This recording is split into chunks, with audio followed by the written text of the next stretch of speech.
you're back with us in Melbourne, where it stayed dry for the Australian Grand Prix. We've seen a fabulous race as well, and David Coulthard has scooped the winner's pot here, would you believe, starting from his worst position in 74 races. David Coulthard coming through and scoring 10 out of 10 for McLaren. Montoya had it until he spun, second position, and Kimi Raikkonen, two McLaren drivers in the top three there. McLaren, the most successful constructor in the history of the Australian Grand Prix. Michael Schumacher off the podium, fourth. Jarno Trulli fifth in the Renault, Frentzen making the top six in the Sauber, and of course the top eight all score this year. Fernando Alonso picking up a couple of points, and Ralf Schumacher, who had a very interesting race, makes his point. And so after just one round, the Constructors' Championship, McLaren are top of the pile, 16 points thanks to David Coulthard and Kimi Raikkonen. Williams, a very low-key approach they had to this race, they go second. Renault are third, and Ferrari down in fourth place, as Sauber are fifth. Gents, what a race. But there was a big picture in an Australian newspaper this morning. It was taken of Michael Schumacher yesterday, sitting in the pits, yawning his head off, and said, the yawn of a new era. No way. I mean, it's just been flipped right around 360 degrees. It's so refreshing not to have Ferraris on there. I've not seen such an action-packed race for a long, long time. It was fantastic. Mark, even a hard-bitten ex-Grand Prix driver like you were jumping around up here going, this will do. I would give my right arm to be in that race, Jim. I tell you, that's a fantastic Grand Prix, and we haven't seen it for many years, but if there's a lot more of that to come, I'm all for it. How much was it to do with the new regulations, and how much was it to do with the weather, Tony? What do you think? Well, it was a little bit of a mixture of both. The biggest influential factor was the weather, of course, but you know, McLaren were far back down the grid. We go straight to the press conference. Could we get a qualifying right next time? Great start of the season for David Coulthard, for Kimi Raikkonen, for McLaren, and for their boss, Ron Dennis, who joins us now. Ron, you were listening into that press conference. How proud are you to see your two guys in the top three? Well, I'm very, very pleased and very proud, but our strategist deserves a lot of the credit today. Tremendous call to come in after the parade lap and fuel and switch to a one-stop. It was a good call, and of course he had the advantages, the slick tyres. Bit disappointing, 1.1 kilometres an hour over the speed limit for 10 metres at the entry to the pit lane. Penalty seems a bit severe, but it's that's the rules. But a great drive by both drivers, an excellent win for David, and a lot of encouragement for Kimi, who obviously drove very well against Michael. How aware are you that we have enjoyed, and thousands of people back home have been getting on those emails, jamming the emails, just saying what a great race, what a great spectacle it was, and a terrific way to start the season? Yeah. Well, I keep saying, but very few people listen to me. What you need is rule stability, and that gives us the opportunity to catch up Ferrari, and you've got a much closer racing. And whilst the qualifying, I think, has brought something to the spectacle, it could do with further fine-tuning. But the race was really a credit to the organisation. I think prudent use of the safety car. It worked for us and against us. But at the end of the day, it was a great race, and I think everybody enjoyed it. We certainly did. What part of qualifying in particular are you talking about, Ron, there, where you say could do with a little bit of modification, fine-tuning? Well, personally, I'd just like to see the Saturday qualifying being that, and to just run with qualifying fuel, and so that Saturday has a bit more meaning. I think most of the teams feel that, but it's important not to reject change. We're more than happy to embrace everything, but hopefully we can further improve the show by considering those sorts of changes. Do you think you got it right and Ferrari got it wrong today, bearing in mind they had to come in for that extra stop? Well, they uncharacteristically took a chance starting on the intermediate tyre, but the real advantage was to switch to one stop and take the tyre. Can I put it to you that the sport really needed this, that one of the last things that the sport needed as a spectacle was those two red cars to disappear into the distance and finish 1 and 2? Yeah, well, I mean, you know, it's if it's painful to watch for the viewers, it's certainly painful on the pit wall, and we're certainly fed up of it. But we're not going to really get to where we want to until we introduce our new car in a few races' time. I think that'll be a good step. and the match of even the new Ferrari. So we'll be pushing hard on that. But in the meantime, if we can get results like this, we'll be delighted. Just a final word from you about the winner, David Coulthard. He won ITV's first race here back in 1997. We've had 100 since. He's now a very established driver, very professional driver, and a lovely compliment to Kimi Räikkönen, the young charger. Yeah, they've done a great job. I think that David's disappointed with his qualifying performance, as is Mika, but that's motor racing. Didn't matter in the end, did it? Perhaps you start from down there all the time, Ron. Well, Formula One's hard enough without making it more difficult for yourself, but a great outcome. I'm very pleased for the team, and certainly all our fans and our employees, and of course our partner Mercedes-Benz. Great result for everybody. It's a brilliant start for you. Many congratulations for all of us, and of course we appreciate you putting the headphones on and joining us, Ron. Thank you. Thank you very much. Thank you. Well, there we are. Let's just have a look through one or two of the incidents of the race, shall we? And first of all, Ralph Furman and Rubens Barrichello. And Rubens, unfortunately, spinning off. And it seemed to me that Ralph Furman might have collected some of the rubbish, Tony, and that finished his race too. Well, we said here, and Martin said down on the grid before we started, there have been so many support races, so many accidents. There was so much oil down there and debris down there as well. Apparently, they were talking to him on the radio at the same time as that, and Ralph doesn't know, really. He thought he was driving well within himself and suddenly got caught out like that. The racetrack was lethal. It was extremely slippery. It was full of debris, and of course there was a lot of litter flying around as well. I thought more people would come in with overheating.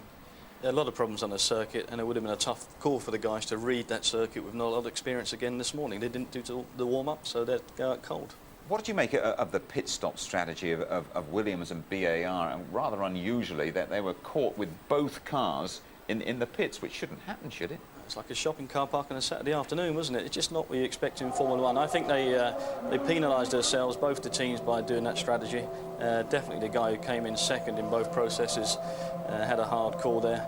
And both the guys, by the looks of it, had problems with getting the wheels and tyres on. Puts an immense amount of pressure on the mechanics as well. You can imagine they're waiting there for the second car to come in. It's a big pressure on driver and mechanics. Jenson Button, they're queuing up. Unbelievable stuff. It's hopeless. I mean, Louise did come across and tell us that there had been a mix-up in the radio signals, and that can easily happen, because if the driver, like Villeneuve, apparently didn't come in and take, the pit call properly, then they came in at the same time. Happened before with Ferrari, remember European Grand Prix 99, and then they couldn't find the wheels and tyres. So it's not unusual, and it does happen. I know rules are rules, Mark, but Kimi Räikkönen to be penalised for 1 kilometre over the speed limit in the pit lane. I mean, crikey, that is harsh. You wouldn't get that on a camera in Britain, would you? That? I'm not so sure. Give you a bit of leeway, don't they? That's a tough call. It really is a tough call. 1k over the speed limit. And Kimi's been done for that before, but it's an electronic process. It's not Kimi putting that into the situation. It's all done electronically. All right, we'll have a look, and we'll talk about Kimi Räikkönen in a moment. Of course, that terrific dice he had with Michael Schumacher. We can now go down to Jenson Button, talking live with Louise. Jenson, bit of a frustrating afternoon for you, really. Very frustrating. We made the wrong tyre choice to start with, or it would have been very difficult on Bridgestones to run in the damp conditions. But no, my teammate came in on the wrong lap, which is a bit disappointing for the post-pit stops, and I ended up queuing behind him, which is just was quite embarrassing, really, for the whole team. Did you know what was going on, or did you just come in there he is in front of you? Well, it was my lap to come in. He was supposed to come in the lap before, but for some reason he didn't. He came in on my lap, so yeah, very disappointing. There you go. But the rest of the weekend, how would you sum it up for the team? Very up and down.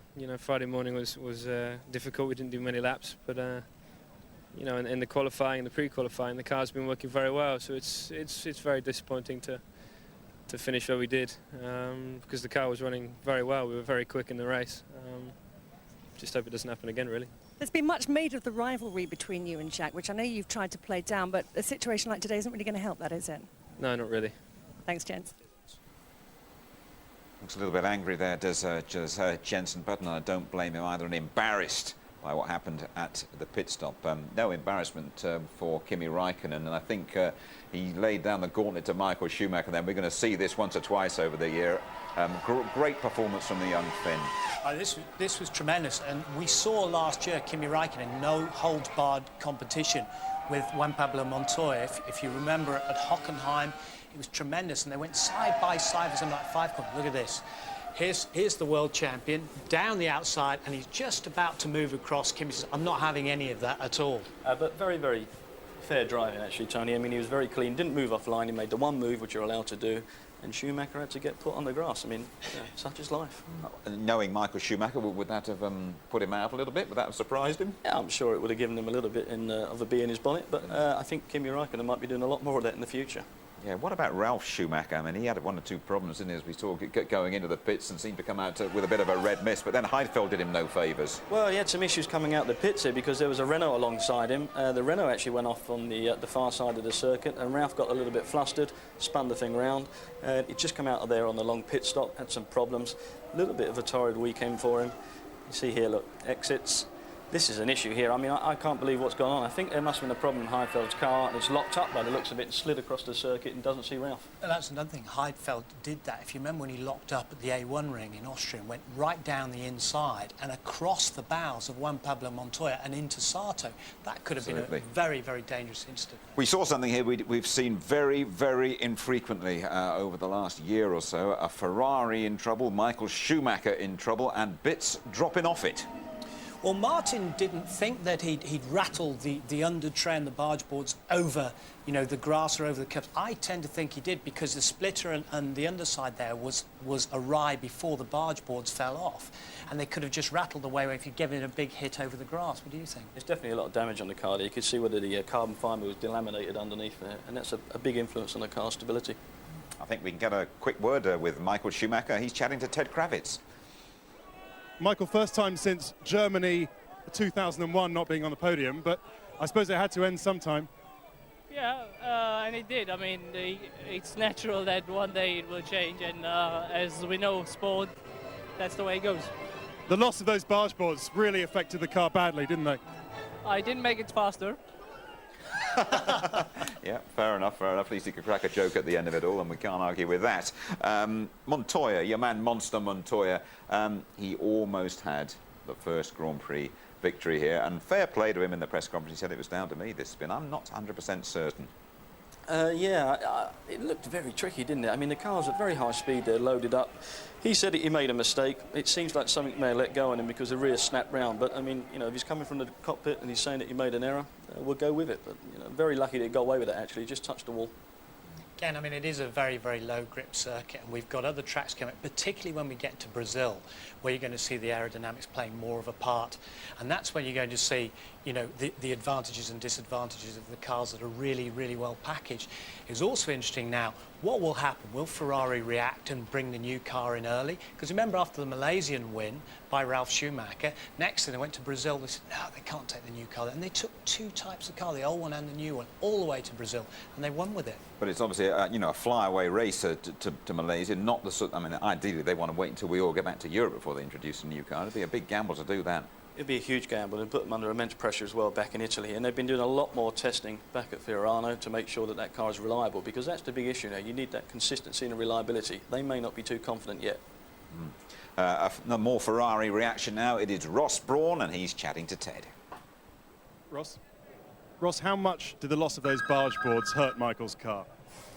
Well, normally it's fairly significant. So, and he was having a problem from quite early on because he damaged the car. So he was complaining about the car from quite an early stage. So yeah, it wasn't helping for sure. So a far from perfect day. A 3-stop strategy, was that planned on Michael's car?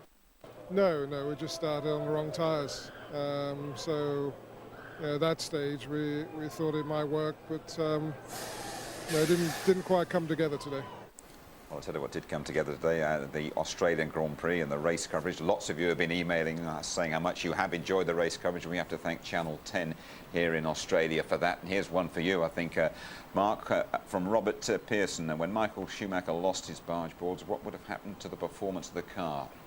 Well, just to give you an idea, Jim, what actually the barge boards are doing is they're cleaning up the airflow over the front wheels because it gets very disturbed and directs it underneath the car. Those barge boards come away. It's a big, big influence over the balance of the car. And to be perfectly honest with you, Michael Schumacher did an outstanding job. Adjusted his driving to suit. Big difficulties driving when you lose that much aerodynamic downforce. The great thing here, David Coulthard has won the first Grand Prix of 2003. Tony, we must talk about him before we go. Well, the last non-Ferrari win, of course, was David Coulthard in Monte Carlo, which is a long time ago, May 2002. And here he was, he won in 1997. This is exactly the sort of start that he wanted. I think we hardly saw that much of him during the race at all, did we? And he just kept it very, very steady. He's been around a long time. He knows what he needs to do. And you're right, we didn't see a lot of him, but when we did see him, it was at the right time. And I think it'll be a terrific boost, an unexpected boost for David Coulthard, because he certainly wasn't expecting to be cracking the champagne open here, was he? Contrast last year, new car, all new engine. Very soon, 2 races in, the penny dropped. He said, I realised we didn't have a car we could challenge for the championship with.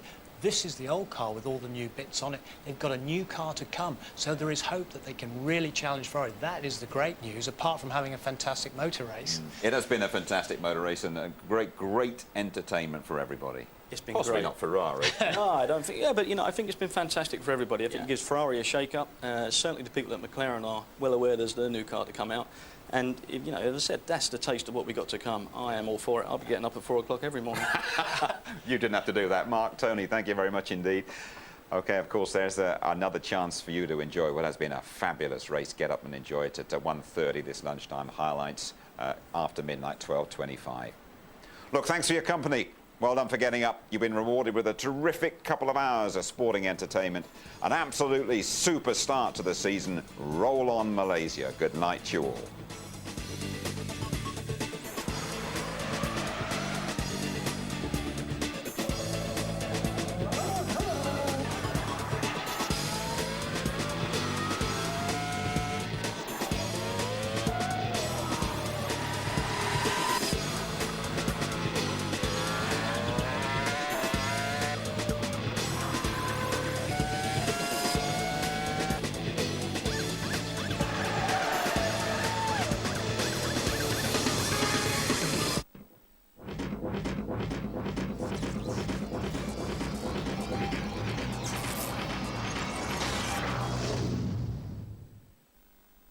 If you'd like to know more about Formula